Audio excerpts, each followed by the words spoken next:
Hello friends, मेरा नाम है धीरज कुमार और मैं आप सब लोगों का स्वागत करता हूँ इस क्लास में।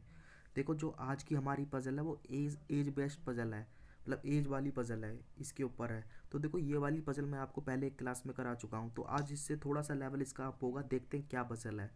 देखो, एक क्लास नंबर हमारी 65 चल रही है, यानी कि 65 मतलब 64 क्लासेस हो चुकी है।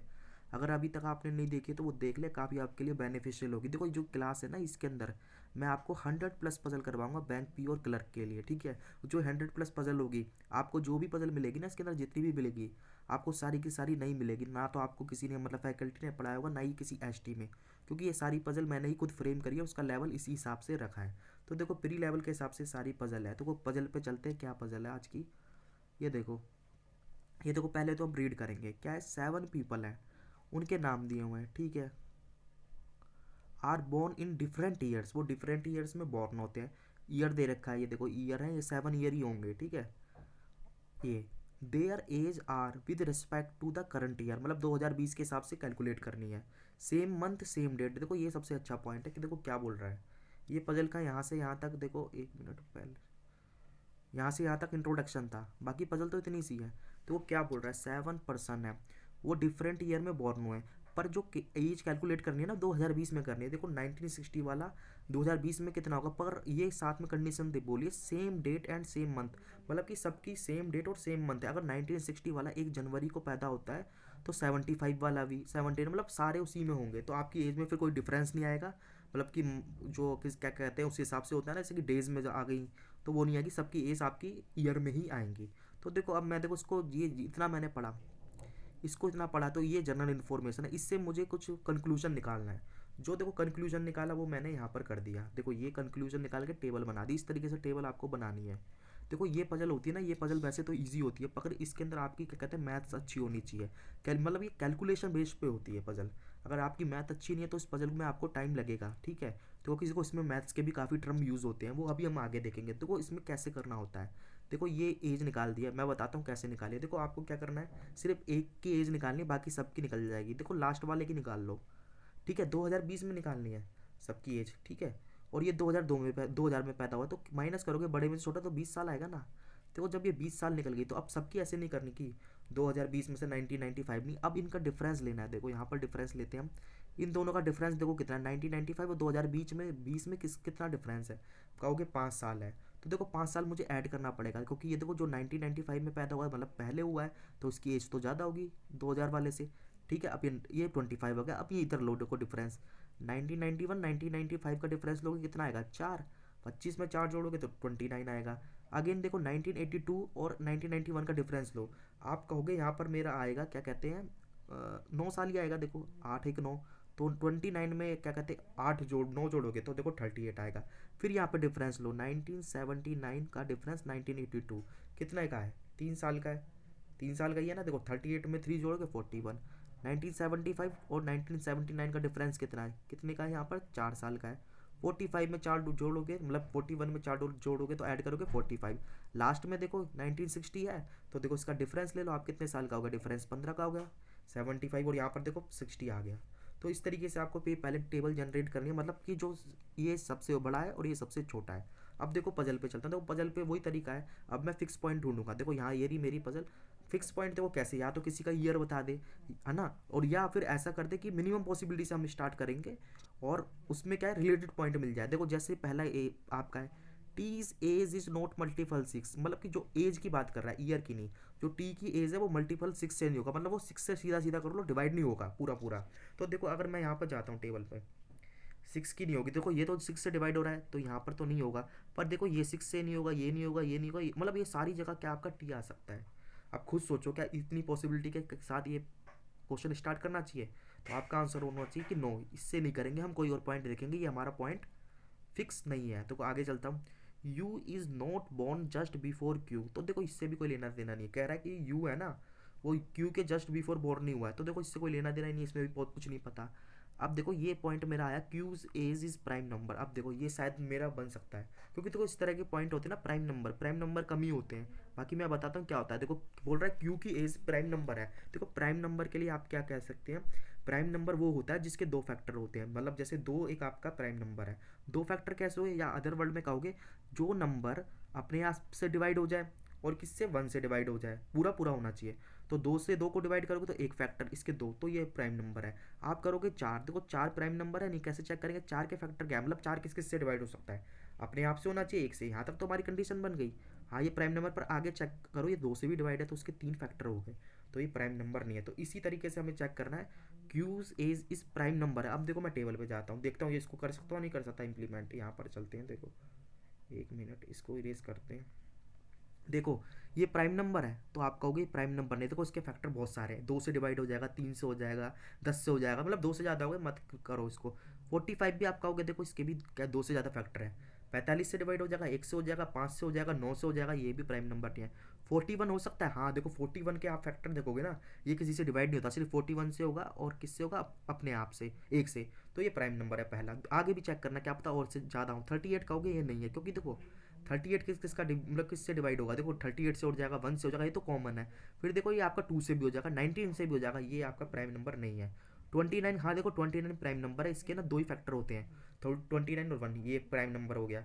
25 नहीं है, अगेन पता है इसके 2 से ज़्यादा है और ये भी नहीं है। तो देखो आपको 2 पॉसिबिलिटी से स्टार्ट करना पड़ेगा, पर मैं देखूंगा कि क्या इससे रिलेटेड कोई आगे पॉइंट है, अगर होगा तो करूँगा, नहीं तो फिर मैं इसको स्किप कर दूंगा यहीं पर। देखो यहाँ पर देखता हूँ क्या बोल रहा है, the sum of Q's and X is 74। देखो अब तो मैं कर सकता हूँ, क्योंकि मेरे को क्यू तो मेरे पास 2 जगह आ रहा है, और बोल रहा है क्यू और एक्स की एज कितनी 74, तो एक की एज तो मुझे मिल गई क्यू की, तो एक्स की भी एज मिल जाएगी। देखो अब मैं इसी को इंप्लीमेंट कर दूंगा, क्यू को, यही मेरा फिक्स पॉइंट हो गया।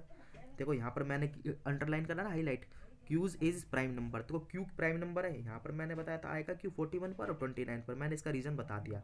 अब देखो अगला ये ले लेना, the sum of Q and X is 74। देखो इजीली निकलेगा, देखो मैंने यहाँ फ्रेम करा, आप देख सकते हैं, 1 मिनट, ये देखिए अब बोल रहा है देखो क्यू और एक्स की एज 74 है। देखो इसका करने का तरीका क्या होता है, देखो दोनों की एज आपकी 74 है, तो उसमें ज़्यादा नहीं है, देखो आप ऐसे लिख सकते हो।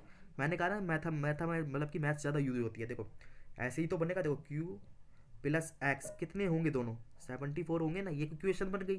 तो देखो क्यू की एज तो मुझे यहाँ पता चल गई 29, ईजी क्वेश्चन है। देखो एक्स कर लेना 74, अब देखो माइनस करोगे प्लस करोगे, ये भी कन्फ्यूजन दूर होगी।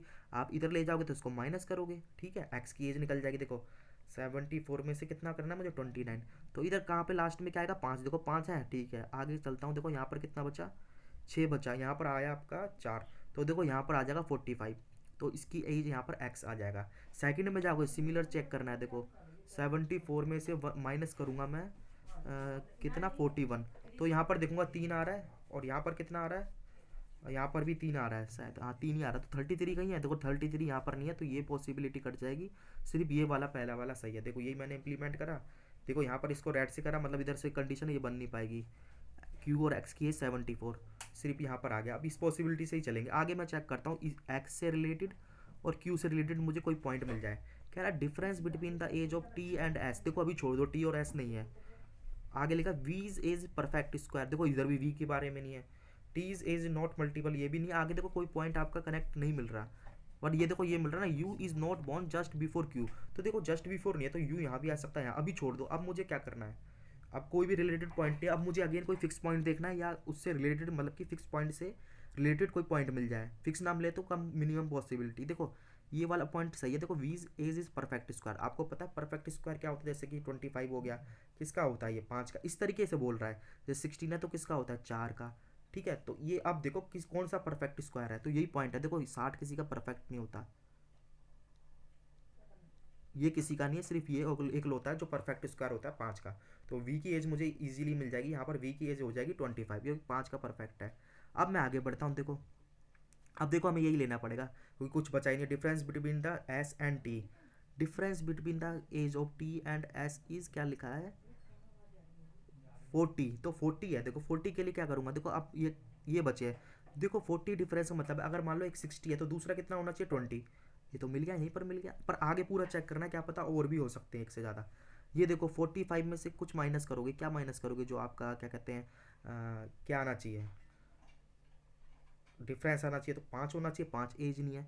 41 में से एज ये करोगे तो 1 आना चाहिए। अब नीचे जाओगे ना तो देखो एज आपकी माइनस में चली जाएगी, तो यहीं तक चेक करना था, ठीक है, मतलब एक ही फैक्टर है हमारे पास, ये है difference between the age of. आगे चलते हैं, देखो यहाँ पर है क्लियर, यहाँ पर देखो ब्लू से हाईलाइट करा है, difference between age of S and T is 40। देखो अब क्या करना है, देखो इसमें मुझे अभी पॉसिबिलिटी आएगी, डिफरेंस बोला है तो इसमें देखो बड़ा कोई सा भी हो सकता है, छोटा भी। तो देखो यहाँ पर मेरे को एस लिखना पड़ेगा, यहाँ टी, यही तो बोला है, और यहाँ एस और टी, तो यहाँ पर आ जाएगा। पर आपको एक बात और ध्यान देनी होगी, जो पहली लाइन में लिखा था T is age not multiple six, मतलब टी की एज मल्टीपल सिक्स की नहीं है, मतलब जो नंबर सिक्स से डिवाइड होगा वो नहीं होना चाहिए। देखो ये सिक्स से डिवाइड है तो यहाँ पर टी नहीं आएगा, जब यहाँ पर टी नहीं आएगा तो यहाँ एस आ जाएगा, जब यहाँ एस आया तो यहाँ क्या आ जाएगा टी, तो ये फिक्स हो गए, एस और टी हो गए, ये बन जाएगा। देखो बना लो उसको, ये देखो यहाँ पर पॉसिबिलिटी ली, अगले लाइन में पॉसिबिलिटी मैं काट दूंगा, देखो ये बन गया। अब देखो ये यहाँ पर दो मेंबर की इन्फॉर्मेशन लेनी है, ये पजल पूरी हो जाएगी। देखो अभी मेरे पास एक लाइन बची है, you is not born just before Q. देखो इसका मतलब है यू मतलब इसी के में मानना, इसी टेबल में यू एकदम इससे तुरंत पहले पैदा नहीं होता था, तुरंत पहले नहीं होता है, पर यहाँ तो हो सकता है। तो यू मेरा 41 पे आएगा, यू यहाँ पर कभी नहीं आ सकता, एक ही जगह बची है, इसको कर देना प्लेस। ये देखो यू हो गया, एक देखो मेंबर बचा है आपका, कौन सा बचा, जो भी बचा है देखो ये वाला बचा था, डब्ल्यू लिख देना। देखो इस तरीके से पजल सॉल्व होती है, इसमें देखो कैलकुलेशन ज़्यादा था, ठीक है। और नंबरों का आपको नॉलेज होना चाहिए, प्राइम नंबर, स्क्वायर रूट, ये सब होते हैं। देखो अब इजी क्वेश्चन पूछेगा, हु वॉन इन 1960। देखो 1960 में जाओ, सीधा जाओ हमारे अपनी टेबल पे, देखो टेबल है 1960 में एस, एस कहीं है, एस है मेरे ऑप्शन नंबर बी में। नेक्स्ट पे चलते हैं, देखो ये आंसर दे रखा है मैंने यहाँ पर, ये देखो find the odd one out. देखो अब सारे चेक करने पड़ेंगे, देखो एक्स 1960 तो नहीं है, और एस है, देखो एस के सामने एस कहाँ पर 1975, ये भी नहीं है, और डब्ल्यू के सामने 1982, ये सही है। टी के सामने 1995 गलत है। देखो ऑड वन आउट मतलब दो चार हमारे क्या हुए, गलत हुए, एक सही हुआ, तो और तो यही हुआ, ये तो सारे गलत है, एक सही है, ये आंसर होना चाहिए ऑप्शन नंबर सी। नेक्स्ट पे चलते हैं, देखो क्या बोल रहा है, W is born in which year. W किस ईयर में पैदा होता है, देखो डब्लू के बाद से आओ, डब्लू होता है 1982, 1982 है ऑप्शन में, ऑप्शन नंबर बी में। नेक्स्ट पे चलता हूँ, देखो अगेन अच्छा क्वेश्चन है, what is the difference between T and you. देखो टी पे जाओ, सीधा टी पे गया मैं, और यू पे जाओ, यू पे देखो डिफरेंस बोला है, डिफरेंस का मतलब पता क्या होता है, डिफरेंस का मतलब होता है बड़े नंबर में से छोटा नंबर माइनस कर दो। अब देखो बड़ा तो यू है और छोटा क्या है, टी है, तो डिफरेंस देखो 41 में से एज का ही तो लोगे, 41 में से 20 माइनस करोगे तो 21 आएगा, ये रहा ऑप्शन नंबर सी में। नेक्स्ट पे चलते हैं, लास्ट क्वेश्चन है, देखो क्या बोल रहा है, how many person born after Q, मतलब क्यू के बाद कितने पैदा हुए। देखो क्यू ही है तो इसके बाद वाले यही तो हैं, ऊपर वाले तो बिफोर हैं, तो ये एक और दो, दो होना चाहिए, दो है, ऑप्शन नंबर डी में। देखो इस तरीके से ही आपकी आज की पजल मतलब कि यहीं पर एंड होती है। आई होप आपके समझ आई होगी। देखो ये है, ये अंडरलाइन कर रहा हूँ, टेलीग्राम चैनल है, इधर पीडीएफ मिल जाएगी आपको इस क्लास की, और क्लास की मिल जाएगी। और साथ में क्या करना है, ये पजल पसंद आई हो तो उसको ज़्यादा से ज़्यादा शेयर करें और मेरे चैनल को सब्सक्राइब करें। देखो आज की क्लास यहीं पर एंड करेंगे, अब मैं पजल की क्लास में नेक्स्ट में मिलूंगा, ठीक है। अब देखेंगे उसमें क्या हुआ और लेवल आपका और अप मिलेंगे, क्योंकि अब हमारी 60+ से ज़्यादा क्लास हो चुकी हैं।